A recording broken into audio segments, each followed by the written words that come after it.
کشمیر کا ایشو 1947 میں پارٹیشن کے وقت شروع ہوا۔ جب برٹش رول سب کانٹیننٹ میں ختم ہوا تو دو نئی کنٹریز پاکستان اور انڈیا وجود میں آئیں۔ انڈین ایکٹ کے مطابق ہر اسٹیٹ کو حق دیا گیا کہ وہ خود فیصلہ کرے کہ وہ پاکستان میں شامل ہونا چاہتے ہیں یا انڈیا میں، یا پھر وہ انڈیپینڈنٹ اسٹیٹ رہنا چاہتے ہیں۔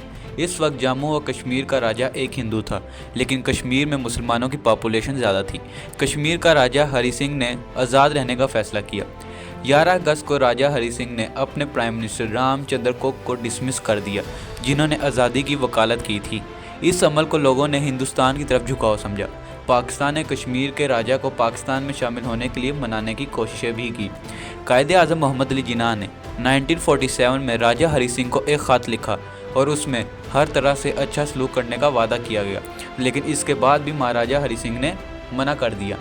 اس عمل سے یہ ثابت ہو رہا تھا کہ راجہ ہری سنگھ کشمیر کو انڈیا میں شامل کرنا چاہتا ہے، جس کی وجہ سے پاکستان نے فیصلہ کیا اگر ضرورت پڑی تو کشمیر کو طاقت کا استعمال کر کے اس پاسبلٹی کو ختم کر دیا جائے گا۔ جموں کے ایسٹرن ڈسٹرکٹ میں ایک بڑے پیمانے پر مسلمانوں کو قتل کیا گیا۔ اس میں کچھ ہندو مہاراجہ اور سکھ بھی شامل تھے۔ اس میں کافی زیادہ مسلمان شہید ہو گئے اور کچھ نے اپنی جان بچانے کے لیے پونچھ اور میرپور کا رخ کر لیا۔ کشمیر کے مسلمانوں کا خیال تھا کہ مسلمانوں کے قتل کا آرڈر راجہ ہری سنگھ نے دیا ہے، جس کی وجہ سے مسلمانوں میں بہت غصہ پایا جانے لگا اور کشمیر میں بغاوت شروع ہو گئی۔ جموں کے ایسٹرن ڈسٹرکٹ میں باغی فورس کو سردار ابراہیم نے منظم کیا اور 22 اکتوبر تک اسٹیٹ کا زیادہ تر ویسٹرن ڈسٹرکٹ کو اپنے کنٹرول میں لے لیا۔ پاکستان نے آزاد آرمی بنائی اور اس کو ہر طرح کی سہولت فراہم کی اور انڈین نیشنل آرمی کے فارمر آفیسرز کو اس آرمی کے کمانڈ کرنے کے لیے بلایا گیا۔ 1947 میں ستمبر اور اکتوبر میں پاکستان کے قبائلی لوگوں نے کشمیر پر اٹیک کر دیا اور کشمیر کا کافی حصہ اپنے کنٹرول میں لے لیا۔ مہاراجہ کی فوج اس اٹیک کو روک نہیں سک رہی تھی تو مہاراجہ ہری سنگھ نے انڈیا سے مدد مانگی۔ انڈیا نے فوج بھیجنے سے پہلے ان کو انڈیا میں شامل ہونے کا کہا، جس میں مہاراجہ نے 26 اکتوبر 1947 کو انسٹرومنٹ آف اسیشن کو قبول کر لیا۔ اس میں ایک یہ شرط تھی کہ پاکستان کا اٹیک روکنے کے بعد اس کو کشمیر کی عوام کے لیے چھوڑ دیا جائے گا، کیونکہ مہاراجہ نہیں بلکہ کشمیر کی عوام فیصلہ کرے گی کہ اس کو کس کے ساتھ شامل ہونا ہے۔ اس کو گورنر نے اپروو کر لیا اور انڈین آرمی کو کشمیر میں انٹر کر دیا گیا۔ اس کے بعد پاکستان اور انڈیا کے درمیان جنگ چھڑ گئی۔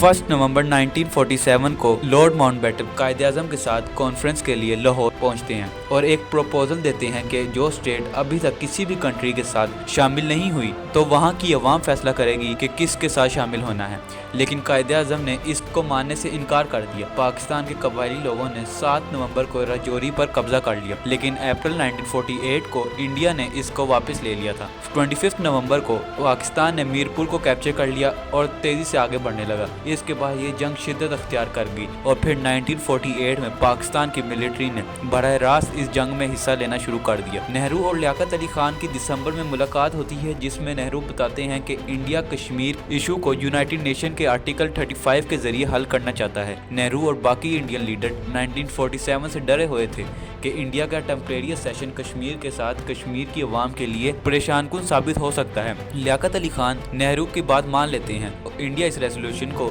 یونائٹڈ نیشن میں لے جاتا ہے۔ UN ریزولوشن 47 پاس کرتا ہے، جس کے مطابق فوراً سیز فائر کیا جاتا ہے اور جو جہاں پر ہے اس کو وہیں رک جانے کا کہا جاتا ہے۔ پاکستان نے جہاں تک ایریا کیپچر کیا تھا وہ وہیں رک جاتا ہے۔ نہرو نے یونائٹڈ نیشن میں کہا کہ ہم کشمیر میں پلیبیسائٹ کروائیں گے، جس کو پاکستان نے بھی ایکسیپٹ کیا، لیکن واپس آتے ہی نہرو اپنی بات سے مکر گئے اور پلیبیسائٹس نہیں کروایا، جس کی وجہ سے آج تک کشمیر کا ایشو ریزولو نہیں ہو سکا۔ انڈیا اور پاکستان کے کشمیر والے بارڈر کو لائن آف کنٹرول کہا جاتا ہے۔